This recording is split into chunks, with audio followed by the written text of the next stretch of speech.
کہ اگر قرآن کے پڑھنے اور سمجھنے کا فرق نہ ہوتا تو یہ 56 ملکوں میں سناٹا نہیں ہوتا.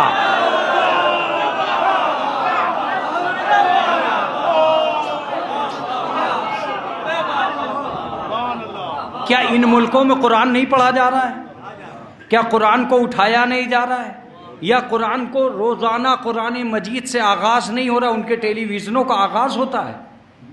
تو اگر 56 ملکوں میں قرآن پڑھا جا رہا ہے تو یہ سمجھ میں نہیں آیا آج تک کہ 56 ملکوں میں قرآن پڑھے جانے کے باوجود گھر اجڑتا رہا اور یہودی اجاڑتے رہے. اور یہ دیکھ رہے ہیں یہ مصلحت کی کون سی چادر ہے جس نے دولت کے برستر پر سونا سکھا دیا ہے؟ یہ کیا چیز ہے جو آپ کو خود حفاظتی پر اتنا مجبور کر گئی ہے کہ آپ یس یا نو کے خیمے میں آنا ہی نہیں چاہتے ہیں؟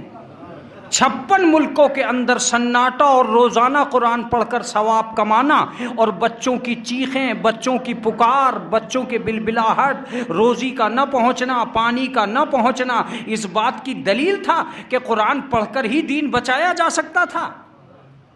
اگر بچایا جا سکتا ہوتا تو بچا لیا جاتا. مگر کیا وجہ ہے کہ 56 ملکوں میں کوئی نہیں نکلا، اور نکلا تو سب سے کمزور ملک نکلا.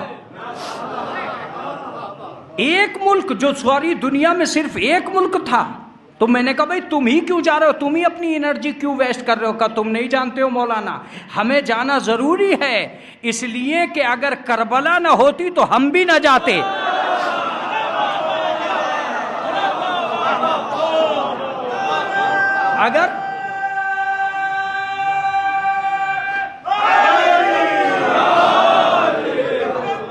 اگر کربلا نہ ہوئی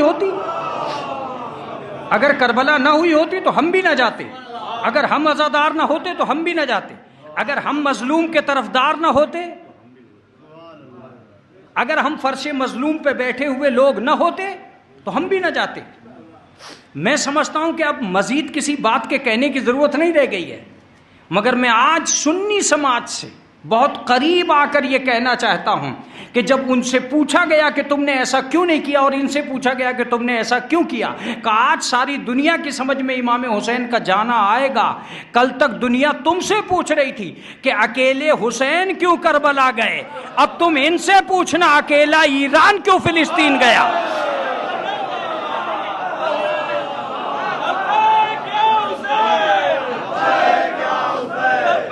اب پوچھنا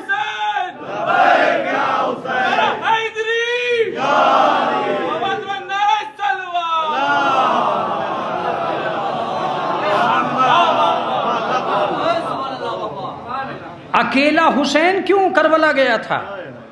اب یہ سوال تو ختم ہو گیا نا.